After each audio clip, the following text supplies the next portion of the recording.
selalu sampaikan, tata negara yang bernama Indonesia ini memiliki takdir yang tidak bisa ditolak, yaitu takdir kebinekaan dan takdir keragaman. Indonesia ini merdeka, Indonesia ini bisa berjaya sampai hari ini bukan karena perjuangan satu kelompok, satu golongan atau satu agama saja. Tetapi semua kelompok, semua golongan, semua agama yang ada di Indonesia ikut berjuang memerdekakan negeri ini. Ciri-ciri kodrati seperti ini, Bapak Ibu sekalian, adalah sumber kekuatan Indonesia. Jadi kalau ada kelompok yang menginginkan Indonesia menjadi satu ragam saja, itu sama artinya dia ingin menghancurkan Indonesia.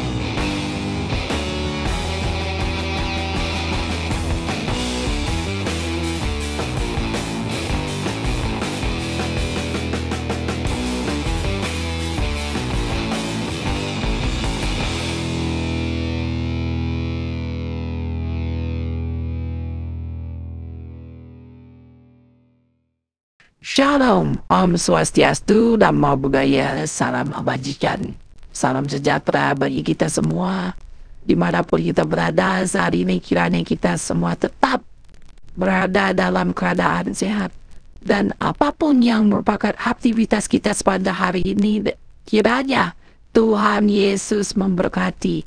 Dan kembali berjumpa lagi di channel kita, kesayangan kita ini, di channel Gereja YouTube. Terima kasih buat teman-teman, saudara-saudaraku yang dikasih Tuhan Yesus semua, dan juga para sahabat yang sudah mendukung perkembangan channel Gereja YouTube ini dengan setia, dan kiranya tetap menggunakan untuk menjadi berkat bagi semua orang. Nah, teman-teman, sebelum saya akan membagikan videonya, saya mau menyampaikan bahwa kita ada program baru. Mari dukung program kita untuk membeli satu buah ambulan pelayanan kita di pedesaan, karena ini sangat membutuhkan.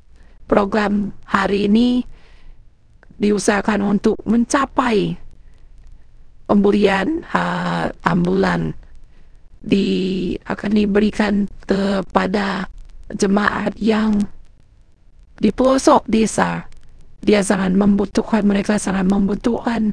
Satu kampung ini membutuhkan transportasi ini, karena membutuhkan untuk ibu-ibu yang hamil, untuk berobat, dan juga lansia gitu ya.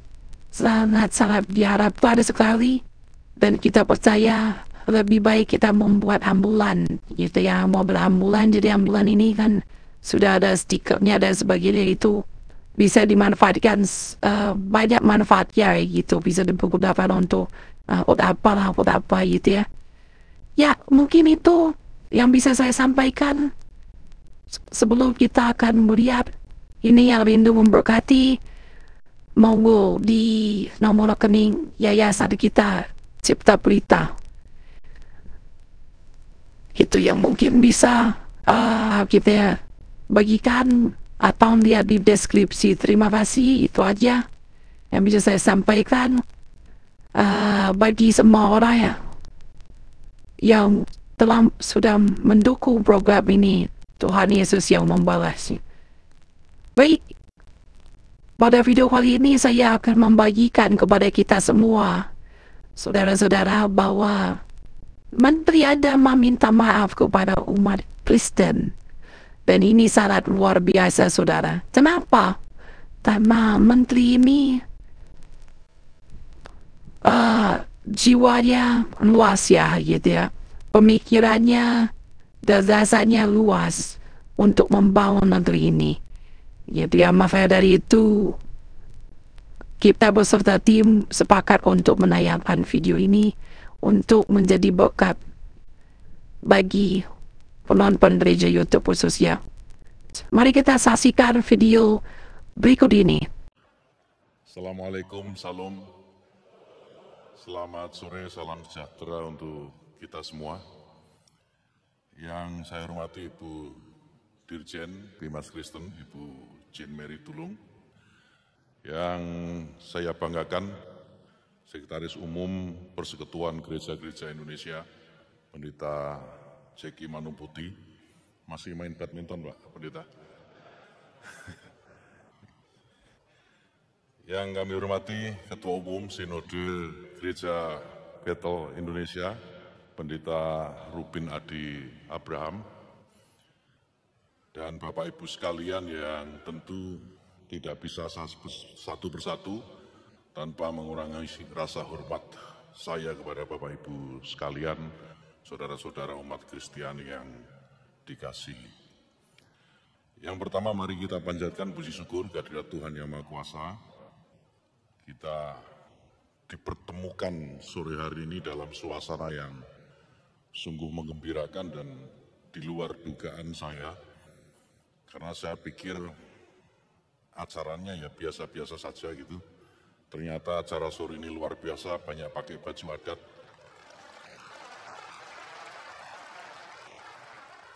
Dan ini menegaskan apa yang tadi disampaikan oleh Pendeta Jeki Manumputi, bahwa umat Kristen ini adalah pemilik saham di Republik yang kita cintai ini. Pesan saya, karena punya saham, jangan sampai nggak kebagian dividen. Nah, jadi punya saham nggak dapat dividen itu keterlaluan. Jadi benar apa yang dikatakan oleh Pendeta Jeki tadi, bahwa umat Kristen ini bagian yang tidak terpisahkan dari sejarah Republik ini. Sejarah Republik ini tidak akan pernah ada kalau tidak ada umat Kristen. Jadi berbanggalah saudara-saudara saya umat Kristiani, dan jadikanlah Indonesia ini kebanggaan bagi kita semua. Berikutnya saya ingin menyampaikan, mungkin ada yang belum tahu, saya ini Muslim. Karena terlalu sering masuk gereja saya ini. Kalau ada yang belum tahu, saya ini Muslim. Dan saya meyakini kebenaran agama yang saya peluk. Di saat yang sama, saya juga berharap saudara-saudara saya umat Kristiani ini juga meyakini bahwa agama yang dipeluknya adalah kebenaran. Antara saya yang Muslim dan saudara-saudara saya umat Kristiani ini, meskipun berbeda keyakinan, meskipun memiliki keyakinan atas kebenaran yang berbeda, tetapi di saat yang sama juga tidak boleh ada yang menghalangi kita bersaudara satu dengan yang lain. Saya hadir di tengah Bapak Ibu sekalian, saudara-saudara semua, ini sebenarnya ingin memposisikan diri bukan sebagai Menteri Agama, tetapi sebagai saudara sebangsa setanah air dari Bapak Ibu sekalian, saudara-saudara saya. Jadi kalau saudara itu lebih enak daripada menteri. Menteri itu kalau minta tolong kayaknya gimana, kalau menteri kok minta tolong itu kan. Tetapi kalau saudara minta tolong ke saudaranya, itu hal yang biasa. Dan sebaliknya, kalau ada saudaranya minta tolong kepada saya, ya karena saudara, maka tidak ada alasan bagi saya untuk menolaknya. Jadi di majelis, di forum yang bahagia ini, sekali lagi saya ingin memohon kepada Bapak Ibu sekalian, anggap saya sebagai saudara. Kalau ketemu di jalan, tolong saya disapa terlebih dahulu. Karena tentu saya tidak bisa mengenal satu persatu ya. Tolong disapa, diajak selfie, bolehlah.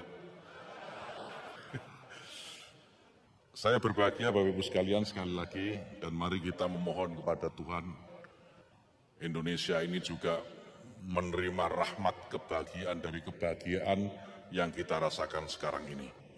Indonesia mengalami tahun politik yang tentu tidak mudah, setidaknya tahun ini dan tahun depan. Maka kebahagiaan yang kita rasakan sekarang, mari kita tularkan kepada bangsa kita, kepada negeri kita. Sehingga Indonesia memasuki tahun-tahun politik yang mungkin kalau bahasa presiden ini hangat-hangat kuku, sedikit memanas gitu ya. Karena kebahagiaan, keceriaan saudara-saudara umat Kristiani ini, Indonesia akan tetap baik-baik saja. Bapak Ibu sekalian, saudara-saudara yang saya cintai, mari kita menemukan sebanyak mungkin persamaan di antara kita. Saya tahu, kita semua tahu, saya sadar, kita semua sadar. Banyak perbedaan antara saya dan saudara-saudara sekalian. Perbedaan Bapak Ibu sekalian dan saya banyak. Mari yang beda tidak usah disama-samakan. Yang sama juga tidak usah dibeda-bedakan. Kita mencari titik pertemuan di antara perbedaan yang kita miliki. Sebagaimana Indonesia yang kita cintai ini. Bapak Ibu sekalian yang saya hormati, di banyak kesempatan saya selalu sampaikan, tata negara yang bernama Indonesia ini memiliki takdir yang tidak bisa ditolak, yaitu takdir kebinekaan dan takdir keragaman. Indonesia ini merdeka, Indonesia ini bisa berjaya sampai hari ini, bukan karena perjuangan satu kelompok, satu golongan, atau satu agama saja. Tetapi semua kelompok, semua golongan, semua agama yang ada di Indonesia ikut berjuang memerdekakan negeri ini. Ciri-ciri kodrati seperti ini, Bapak Ibu sekalian, adalah sumber kekuatan Indonesia. Jadi kalau ada kelompok yang menginginkan Indonesia menjadi satu ragam saja, itu sama artinya dia ingin menghancurkan Indonesia. Siapapun yang ingin menghancurkan Indonesia, kita sekali lagi sebagai pemilik saham atas negeri ini, harus yang pertama kali melawan mereka.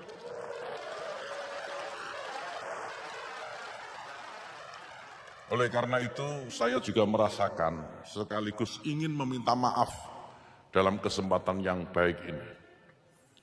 Di beberapa tempat masih muncul beberapa penolakan pendirian tempat ibadah, terutama untuk saudara-saudara saya umat Kristiani. Saya minta maaf. Mungkin yang sedang melarang-larang itu, yang tidak ingin tempat ibadah berdiri, pikniknya kurang jauh. Belajar dari guru yang salah, kita maklumi. Itu saudara kita yang sedang tersesat dan mari kita tunjukkan ke jalan yang benar. Kami pemerintah sedang berusaha, sedang merumuskan sebuah peraturan. Banyak kritik memang, banyak masukan tentang peraturan pendirian rumah ibadah. Sebagian saudara-saudara kita minta agar peraturan pendirian rumah ibadah dicabut saja. Karena ini akan mempersulit umat untuk mendirikan tempat ibadah. Di sisi yang lain, ada yang minta, udah biarkan saja. Itu penting. Kami pemerintah mengambil jalan di antara keduanya. Bapak Ibu sekalian, logika dasar yang kami gunakan bahwa negeri ini harus memiliki aturan. Tidak boleh negeri ini tidak memiliki aturan. Pencabutan peraturan pendirian rumah ibadah itu kalau kita renungkan, sebagaimana tadi Pendeta Jeki juga sampaikan, kita ini harus merenung. Kita merenungkan sedikit saja. Kalau tidak ada peraturan mendirikan rumah ibadah, maka di mana satu agama mayoritas, ya, itu nanti isinya di tempat itu ya rumah ibadah agama itu saja. Sebut misalnya di Jawa Barat ini mayoritas Muslim. Kalau tidak ada aturan pendirian rumah ibadah, maka di sepanjang jalan, di sepanjang wilayah satu daerah itu, sepanjang mata kita memandang, yang ada hanya rumah ibadah umat Islam saja. Sebaliknya nanti di Sulawesi Utara, di Sulawesi Utara yang mayoritas umat Kristiani di sana, maka yang kita lihat sepanjang jalan, sepanjang mata kita memandang ya hanya gereja saja. Dan ini Bapak Ibu sekalian sama sekali tidak mencerminkan kebinekaan, tidak mencerminkan keindonesiaan, dan tidak mencerminkan takdir kita sebagai sebuah bangsa yang memang beragam. Oleh karena itu, pemerintah sekarang sedang merumuskan peraturan mendirikan rumah ibadah yang mempermudah peraturan sebelumnya. Tetap diatur, tetapi bagaimana peraturan ini bisa mempermudah setiap umat beragama yang ingin mendirikan rumah ibadah. Peraturan yang lama, Bapak Ibu sekalian, untuk mendirikan rumah ibadah itu ada 2 rekomendasi yang harus dipenuhi. 1 rekomendasi dari FKUB, yang kedua rekomendasi dari Kementerian Agama. Di peraturan yang baru kami usulkan kepada Presiden agar pendirian rumah ibadah itu hanya cukup 1 rekomendasi saja, tidak perlu ada rekomendasi FKUB. Cukup rekomendasi dari Kementerian Agama saja. Karena kami memahami betul dari beberapa persoalan yang muncul dari pendirian rumah ibadah ini, kebanyakan itu karena rekomendasi dari FKUB tidak keluar. Sehingga pemerintah daerah tidak berani memberikan izin IMB bagi rumah ibadah. Nah, ini kita buat sedemikian rupa sehingga aturan tetap ada, tetapi aturan ini mempermudah, tidak mempersulit seperti sekarang. Nah, kepada saudara-saudara umat Kristiani, saya mohon doa agar peraturan ini segera terbit dan kita hidup beragama di bangsa yang majemuk, di bangsa yang berbineka ini juga semakin tenang dalam menjalankan keyakinan kita. Bapak Ibu sekalian, yang terakhir saya ingin mengingatkan kepada kita. Selain sebagai rumah besar, selain kita memiliki saham atas negeri ini, saya ingin mengajak Bapak Ibu sekalian, mari kita jadikan Indonesia ini sebagai martabat kita semua. Kalau kita memiliki martabat, martabat kita ini diganggu, martabat kita ini diinjak-injak oleh yang lain, maka tidak ada pilihan buat kita selain melawan itu. Jadi kalau ada yang ingin merusak atau mengganggu martabat kita yang namanya Indonesia, mari kita bersama-sama melawannya. Tidak peduli agamanya apa. Tidak peduli. Kalau yang mengganggu martabat kita sebagai sebuah bangsa ini, agama tertentu sudah nggak peduli. Kalau mengganggu Islam ya kita lawan sama-sama. Kalau mengganggu Kristen kita lawan sama-sama. Karena ini martabat kita Indonesia ini. Indonesia beragam. Indonesia beragam dan keberagaman itu adalah kekuatan bagi Indonesia. Tidak akan ada Indonesia jika tidak ada Islam. Tidak akan ada Indonesia jika tidak ada Kristen. Tidak ada Indonesia jika tidak ada Katolik, tidak ada Hindu, tidak ada Buddha, tidak ada Konghucu dan seterusnya. Mari kita jaga bersama-sama. Saya yakin jika kita semua yang ada di sini memiliki keyakinan yang sama atas martabat kita sebagai sebuah bangsa, maka Indonesia akan baik-baik saja. Siapapun yang akan memimpin nanti. Bapak Ibu sekalian, terima kasih. Sekali lagi selamat untuk Pak Pendeta Rubin Adi Abraham yang sudah terpilih kembali sebagai Ketua Umum GPI. Semoga semakin mencerahkan dan membimbing umat dalam kebaikan-kebaikan. Selamat sore, sampai ketemu di lain kesempatan. Terima kasih. Jadi itu dia videonya. Teman-teman saudaraku yang dikasihi Tuhan, melihat bagaimana daya menteri ini menyampaikan bahwa dia sangat-sangat mengasihi, sangat-sangat menyayangi kelompok-kelompok semua keagamaan. Maka dari itu saudara, kita harus pahami memang tidak segampang itu gitu ya. Dan beliau meminta maaf kepada umat Kristen bahwa banyak sekali tahun-tahun ini pembubaran gereja, banyak sekali tahun-tahun ini, bulan-bulan ini, hari ini pembubaran gereja, banyak sekali yang sudah terjadi, radikalisme, pemahaman mereka kurang piknik yang lebih pada orang menteri. Ya memang jujur mereka itu taunya cuman biar tak gitu kan. Itu saudara. Masa dari itu kita semuanya khususnya dari gereja YouTube tetap terus menyuarakan. Memang Menteri Agama Yahudi ini sudah mulai memberikan jembatan-jembatan untuk mengharapkan kita juga menghapus SKB 2 Menteri.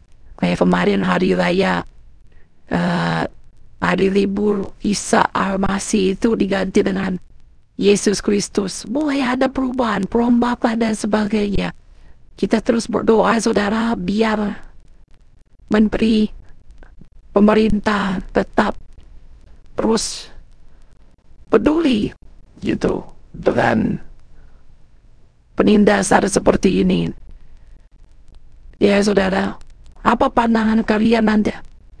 Klik di kolom komentar. Mana tahu Menteri Agama ini menonton hasil dari komentar kalian. Mungkin itu yang bisa saya sampaikan. Terima kasih. Saya mohon undur diri. Demikian yang saya sampaikan. Kiranya Tuhan Yesus memberkati kita semua. God bless.